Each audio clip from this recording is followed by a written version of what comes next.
Hi all, welcome to CC plus. ഞാൻ അനന്തു.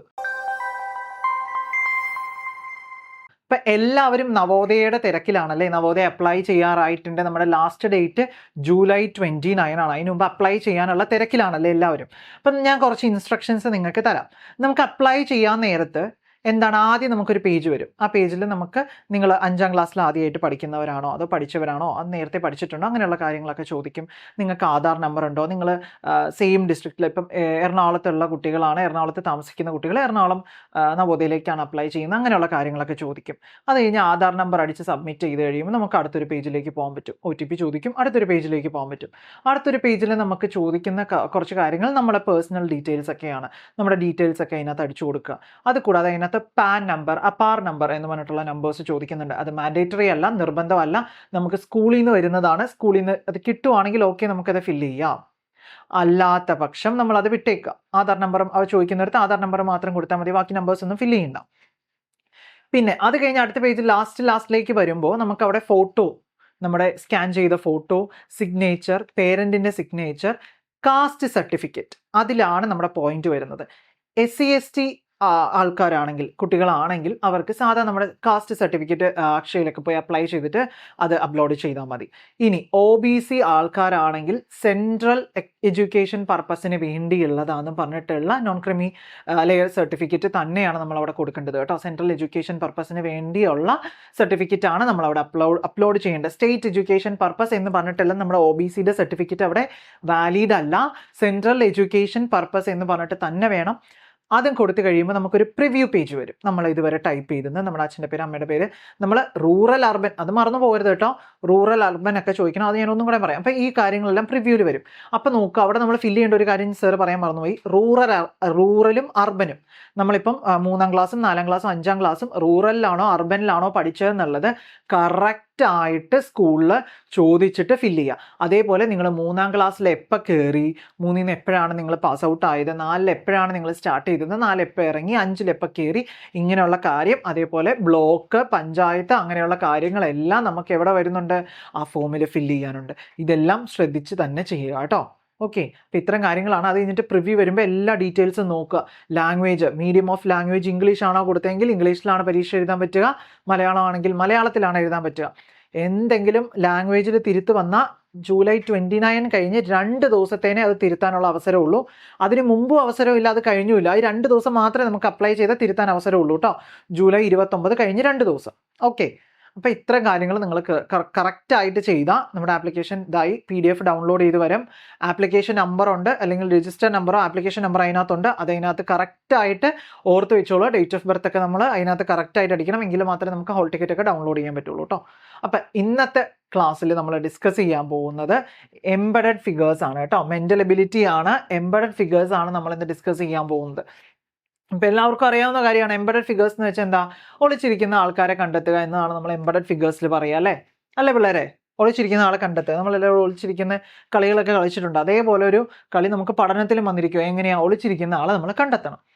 അപ്പം നോക്കിക്കേ, ഒന്നാമത്തെ ക്വസ്റ്റ്യൻ സാറ് തന്നിട്ടുണ്ട്. നോക്കിക്കേ, നമുക്ക് ഇങ്ങനൊരു പെൻറ്റഗൺ ഷേപ്പിൽ തന്നിട്ടുണ്ട്, ഒരു ലൈനുണ്ട്, ഇങ്ങനെ നമുക്ക് കുറേ ഫിഗേഴ്സ് വന്നിട്ടുണ്ട്. അപ്പോൾ ഇത് എവിടെയാണ് ഇരിക്കുന്നതെന്ന് നമ്മൾ എങ്ങനെ കണ്ടുപിടിക്കും? എങ്ങനെ നമുക്ക് കണ്ടുപിടിക്കാൻ പറ്റും ഇതിൽ എവിടെയാണ് ഇരിക്കുന്നത്? ഇത് ഇവിടെ കണ്ടോ, ഇവിടെ ഒരു പെൻറ്റഗൺ നമുക്കുണ്ടല്ലേ.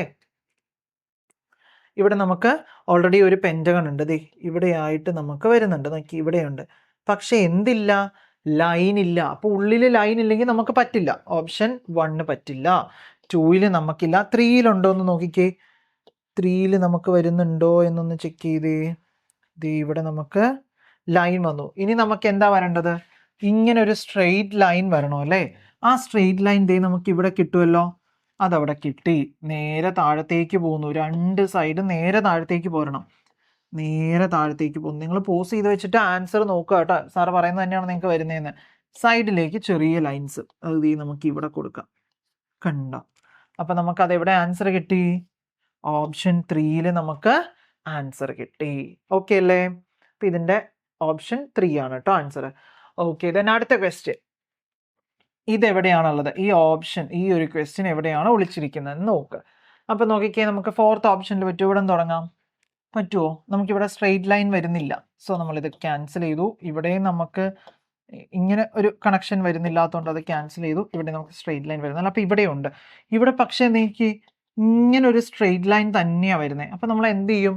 അപ്പോൾ ഈ ഒരു ഓപ്ഷൻ അല്ല നമുക്കുള്ളത്. എന്തും കൂടെ ഉണ്ട്, നമുക്ക് എന്തും കൂടെ ചെയ്യാനായിട്ടുണ്ട്. അത് ഇവിടെ നിന്ന് എടുക്കാം. ഇവിടെ നിന്ന് നേരെ താഴത്തേക്ക് പോന്നാൽ നമുക്ക് ആ ഒരു ഇത് കിട്ടി. ഇനി നമുക്കൊരു സ്ട്രെയിറ്റ് ലൈൻ ഇല്ലേ, അത് ഇവിടെ നമുക്ക് എടുക്കാമല്ലോ. കണ്ടോ? അപ്പോൾ ഏത് ആൻസർ ആയിട്ട് വരും? ഓപ്ഷൻ 1 നമുക്ക് ആൻസർ ആയിട്ട് വരും കേട്ടോ. then അടുത്ത ക്വസ്റ്റ്യൻ, ഈ ഒരു ഫിഗർ എവിടെയാണുള്ളത്? നമുക്കൊരു ട്രയാങ്കിൾ ആണ് വന്നിട്ടുള്ളത്. അപ്പോൾ ഇവിടെ ഇങ്ങനെ ഈ ഒരു സൈഡിൽ ട്രയാങ്കിൾ വരുന്ന ആളെ നോക്കണം. ഇവിടെ നമുക്ക് ഇങ്ങനെ ഒരു വലിയ ആളെ എടുക്കാൻ പറ്റത്തുള്ളൂ. ഇത്രയും വലിയൊരു ഫിഗർ ആണോ നമുക്ക് തന്നിട്ടുള്ളത്? അല്ല, ചെറിയൊരാളെയാണ്. അപ്പോൾ നമുക്ക് ഇയാളെ നമുക്ക് വേണ്ട. ഓപ്ഷൻ നമ്മൾ ക്യാൻസൽ ചെയ്തു. സെക്കൻഡിൽ നമുക്ക് ഇവിടെ വരുന്നുണ്ട്. ഇവിടെയാണെങ്കിലോ നമുക്ക് വരുന്നുണ്ടോ? ഇവിടെ വരുന്നുണ്ട്. അടുത്തയാളും ഇവിടെ നമുക്ക് കിട്ടുന്നുണ്ട്. ഈ 3 ഓപ്ഷനിൽ നമുക്ക് കിട്ടി. ഇനി നമുക്ക് വേണ്ടത് ഇവിടെ ഒരു സ്ട്രെയിറ്റ് ലൈൻ ആണ്. ഇവിടെ ആ ഒരു സ്ട്രെയിറ്റ് ലൈൻ ഉണ്ട്. ഇവിടെ സ്ട്രെയിറ്റ് ലൈൻ ഉണ്ട്. ഇവിടെയും സ്ട്രെയിറ്റ് ലൈൻ ഉണ്ട്. ഇനി താഴത്തേക്ക് പോകണ്ടേ? ആളിവിടെ ഇല്ല. ഇനി സെക്കൻഡ് ഓപ്ഷനിൽ നോക്കിക്കേ, ഇത് ഇവിടെയാണ് പോയി മുട്ടിയിരിക്കുന്നത്. ഇത് കറക്റ്റ് ആ ലൈനിന്റെ സെന്ററിലാണ്. നോക്കണം, ഇത് ഇവിടെയാണ്, ഇതിവിടെ കറക്റ്റ് സെന്ററിലോ. കണ്ടോ?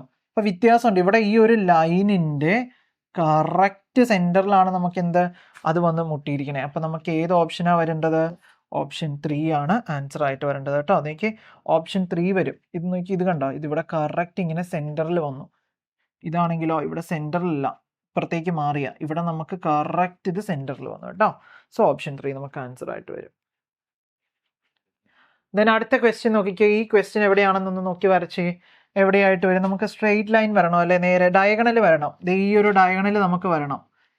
ഇവിടെയുണ്ട്, ഇവിടെ ഇല്ല, ഇവിടെയുണ്ട്, ഇവിടെ തിരിഞ്ഞും പോയി. അപ്പം ഇതിൽ നമുക്ക് സ്ട്രെയിറ്റ് ലൈൻ വരും, താഴത്തോട്ടും വരും, പിന്നെ പോകാൻ ആളില്ല. അപ്പം 3 വരില്ല. അപ്പം ഫസ്റ്റ് ഓപ്ഷൻ ആൻസർ എവിടെയായിട്ട് വരും? നമുക്ക് ഇങ്ങനൊരു ഡയഗണൽ ഉണ്ട്, നെവര പോയി താഴത്തോട്ട് വന്നു, നെവര വീണ്ടും പോയി താഴത്തോട്ട് വന്നിട്ട് നെവര ഇങ്ങോട്ടും വന്നു. അപ്പം നമുക്ക് ഫസ്റ്റ് ഓപ്ഷനിൽ തന്നെ ഇതിന് ആൻസർ കിട്ടി. ദെൻ അടുത്ത ക്വസ്റ്റ്യൻ നോക്കിക്കേ. എംബഡഡ് ഫിഗറിലെ ഈ ഒരു ഫിഗർ എവിടെയാണ് ഒളിച്ചിരിക്കുന്നത് എന്ന് നമ്മൾ വേണം നോക്കാം. എവിടെ നോക്കാം നമുക്ക്? ഈ ഒരു ഫിഗർ നമുക്ക് ഇവിടെ കൊടുക്കാം. ഒരു സെന്ററിലായിട്ട് കണ്ടോ? ഇവിടെയുണ്ട്, ഇവിടെ അത് ഇല്ല, ഇവിടെ അതുണ്ട്, ഇവിടെ ഒരെണ്ണമുണ്ട്, ഇവിടെ നമുക്കത് കിട്ടും, ഇവിടെ നമുക്ക് കിട്ടും. ഇനി അടുത്തൊരു ലൈൻ എന്താ? നേരെ താഴത്തോട്ട്. അത് ഇവിടെയും വരുന്നുണ്ട്, ഇവിടെയും വരുന്നുണ്ട്, ഇവിടെയും വരുന്നുണ്ട് അല്ലേ? അടുത്തത് താഴത്തേക്ക് വരണം. അപ്പം ഇവിടെ താഴത്തേക്ക് വരുന്നുണ്ടോ? ഇല്ല. ഓപ്ഷൻ ഡി നമ്മൾ ക്യാൻസൽ ചെയ്തു കേട്ടോ പിള്ളേരെ. ഇന്ന് നോക്കി, ഇവിടെയും താഴത്തേക്ക് വരുന്നുണ്ട്, ഇവിടെയും താഴത്തേക്ക് വരുന്നുണ്ട്. ഇനി മുകളിലേക്ക് പോകണം.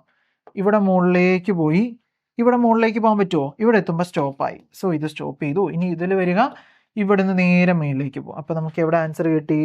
ഓപ്ഷൻ എയിൽ നമ്മുടെ ആൻസർ ഇരിപ്പുണ്ട് കേട്ടോ. ഓപ്ഷൻ എയിലാണ് നമ്മുടെ ആൻസർ ഇരിക്കുന്നത്. ഒന്നും കൂടെ ക്വസ്റ്റ്യൻ ഒന്ന് കണ്ടോ എല്ലാവരും? ഓപ്ഷൻ എയിലാണ് നമ്മുടെ ആൻസർ ഉള്ളത്. ഓക്കെ, ദെൻ അടുത്ത ക്വസ്റ്റ്യൻ. ഇവിടെ ലൈൻ ഇല്ല, നമുക്ക് എ പറ്റില്ല. ഇവിടെ ആകുമ്പോൾ ഇത് ഇച്ചിരി പരന്നങ്ങ് പോയില്ലേ, ഡയമണ്ട് ഷേപ്പിലേക്ക് പോയി, പറ്റത്തില്ല. ഇവിടെയും നമുക്ക് പറ്റത്തില്ല. ഡി ഓപ്ഷനിലുണ്ടോ? ഉണ്ട്. എവിടെയാണ്? അത് ഇവിടെ ഉണ്ട്. കുഞ്ഞിതെടുക്കരുത്. കുഞ്ഞിതെടുത്താൽ പരന്ന് പോയ മാതിരി കിട്ടും. വലിയ ആളെ എടുക്കണം. കാരണം ആ നമ്മുടെ ഈ സ്ക്വയറിൽ ഇങ്ങനെ മുട്ടിയാണ് നിൽക്കുന്നത്. 2 സൈഡും കണ്ടോ, മുട്ടിയിട്ടാണ് നിൽക്കുന്നത്. അപ്പം നമുക്ക് ഏത് വരും? ഓപ്ഷൻ ഡി ആൻസർ ആയിട്ട് വരും കേട്ടോ. ഓപ്ഷൻ ഡി ആൻസർ ആയിട്ട് വരും. ദെൻ അടുത്ത ക്വസ്റ്റ്യൻ. ഈ ഒരു ഷേപ്പ് എവിടെ വരും? നമുക്ക് ഈ ഒരു ലൈൻ വരും, പക്ഷെ ഈ ഒരു ചെറിയ ലൈൻ നമുക്ക് വരുന്നില്ല. എയിൽ വരില്ല, ഇവിടെയുണ്ട്, പക്ഷെ ഇത് ഇവിടെ വന്നു കഴിഞ്ഞാൽ നിന്ന് പോവാണ്. സോ ബിയിലില്ല. ഇവിടെ നമുക്ക് ചെറിയ ലൈൻ ഉണ്ട്, സിയിലില്ല. അപ്പം നമുക്ക് ഡിയിൽ ഉറപ്പായിട്ടുണ്ട്. നോക്കിയേ, ഒരു ലൈൻ വരുന്നു, നേരെ ഒരു ചെറിയ ലൈൻ വരുന്നുണ്ട്, ഇത് ഇങ്ങോട്ട് പോയി നേരെ താഴത്തോട്ട് വന്നു. നമുക്ക് ആൻസർ എവിടെ കിട്ടി? ഓപ്ഷൻ ഡിയിൽ ആൻസർ നമുക്ക് കിട്ടും. ഓക്കെ, ഓപ്ഷൻ ഡി ആണ് കേട്ടോ ആൻസർ. ദെൻ അടുത്ത ക്വസ്റ്റ്യൻ. ഈ ഒരു ഷേപ്പ് എവിടെയാണ് വരിക എന്ന് നമുക്ക് നോക്കണം. ഇവിടെ നമുക്ക് വരുമ്പോൾ ഇങ്ങനത്തെ ഒരു കേർവ് ഷേപ്പാണ് വരുന്നത്. ഇവിടെ ഇല്ല. ഇവിടെ നമുക്ക് ഉണ്ട്, പക്ഷെ എന്തില്ല? ലൈൻ ഇല്ല. അപ്പം നമുക്ക് ഇവിടെ കിട്ടും. നോക്കിക്കേ, എവിടെ വരും? ഇങ്ങനെ എടുത്ത് ഇങ്ങനെ പോയി ഇങ്ങനെ വന്ന് ഇങ്ങനെ വന്നിട്ട് നേരെ ഒരു ലൈൻ കൊടുത്താൽ നമുക്ക് ഓപ്ഷൻ എയിൽ ആൻസർ കിട്ടും കേട്ടോ. അപ്പോൾ ഓപ്ഷൻ എ ആണ് നമ്മുടെ ആൻസർ ആയിട്ട് വരുന്നത്. ഓക്കെ, ദെൻ ലാസ്റ്റ് ക്വസ്റ്റ്യൻ നോക്കിക്കേ. ഈ ഒരു ഷേപ്പ് ഇവിടെ എവിടെയുള്ളതെന്ന് നോക്കാം. ഇവിടെ നമുക്ക് ഇങ്ങനെയുണ്ട്, പക്ഷെ ഒരു ലൈൻ, ഈ ഒരു സ്ട്രെയിറ്റ് ലൈൻ നമുക്ക് വരണം അല്ലേ? അത് ഇവിടെ ഉണ്ടോ? ഇവിടെ സ്ട്രെയിറ്റ് ലൈൻ ഇല്ല, പക്ഷെ ഈ ഒരു പാർട്ട് ഉണ്ട്. സോ കട്ട് ചെയ്തു. ഇവിടെ ഇല്ല, അപ്പൊ ഇവിടെയുണ്ട്. എവിടെയായിട്ട് വരും? ഇവിടെ ഒരു കേർവ്, ഇവിടെ ഒരു കേർവ്, ഇവിടെ നമുക്ക് സ്ട്രെയിറ്റ് ലൈൻ വരുന്നുണ്ട്, ആ കേർവും വരുന്നുണ്ട്. സോ നമുക്ക് ഏത് ആൻസർ ആയിട്ട് വരുന്നത്? ഓപ്ഷൻ 2 ആണ് നമുക്ക് ആൻസർ ആയിട്ട് വരുന്നത്. അപ്പോൾ എല്ലാവർക്കും ഇത് കറക്റ്റ് ആയിട്ടുണ്ടെന്ന് സർ വിചാരിക്കുന്നു. അപ്പോൾ നമ്മുടെ നവോദയ 2026ൻ്റെ ബാച്ച് ക്ലാസ്സസ് റണ്ണിങ് ആണ്. അപ്പോൾ നമ്മുടെ ബാച്ചിൽ ജോയിൻ ചെയ്യാനായിട്ട് ആഗ്രഹമുള്ള കുട്ടികൾ എന്ത് ചെയ്യുക? 9496949929 എന്ന് പറഞ്ഞിട്ടുള്ള നമ്പറിൽ വിളിക്കുക കേട്ടോ. നമ്മുടെ സ്ക്രോളിലും ഉണ്ടാവും നമ്പർ, കറക്റ്റായിട്ട് അവർ അതിനകത്ത് കൊടുത്തിട്ടുണ്ടാവും. നമുക്ക് പേഴ്സണൽ മെൻറ്റർ സപ്പോർട്ട് ഉണ്ടാവും, നമുക്കൊരു വർക്ക്ഷീറ്റ് ബുക്ക് ഉണ്ട്. അതേപോലെ തന്നെ കഴിഞ്ഞ വർഷങ്ങളിൽ എത്ര കുട്ടികളാണ് നമ്മുടെ പാസ്സായിപ്പോയി. അപ്പം നിങ്ങൾക്ക് നവോദയ ചെല്ലുമ്പോഴും CC+ലെ സീനിയേഴ്സ് ആണ്, ഇവിടുത്തെ സീനിയേഴ്സ് ആണ് നിങ്ങൾക്ക് എന്ത് അവിടെ നിങ്ങൾക്ക് സീനിയേഴ്സ് ആയിട്ട് വരുന്നത്. ഇപ്പോൾ നമ്മൾ ടീച്ചേഴ്സ് പറയുന്നത് കറക്റ്റായിട്ട് ഫോളോ ചെയ്ത് പഠിച്ചു പോയാൽ സുഖമായിട്ട് നമ്മുടെ കയ്യിൽ നവോദയയിലേക്ക് നമുക്ക് പോകാനുള്ള ആ ഒരു റാങ്ക് നമ്മുടെ കയ്യിലിരിക്കും കേട്ടോ. അപ്പോൾ എല്ലാവരും നല്ല രീതിയിൽ തന്നെ അക്ഷയ സെൻറ്ററിൽ പോയിട്ട് അപ്ലൈ ചെയ്യുക, ശ്രദ്ധിച്ച് അപ്ലൈ ചെയ്യുക. അതുപോലെ നല്ല രീതിയിൽ ഇരുന്ന് പഠിക്കുക കേട്ടോ. നല്ല പോലെ ഹാർഡ് വർക്ക് ചെയ്താൽ, നല്ല പോലെ ക്വസ്റ്റ്യൻസ് പ്രാക്ടീസ് ചെയ്താൽ നമുക്ക് ഉറപ്പായിട്ട് റാങ്ക് കിട്ടും, നമുക്ക് അഡ്മിഷനും കിട്ടും കേട്ടോ. അപ്പോൾ അടുത്തൊരു വീഡിയോയിൽ കാണാം. Stay tune. Thank you.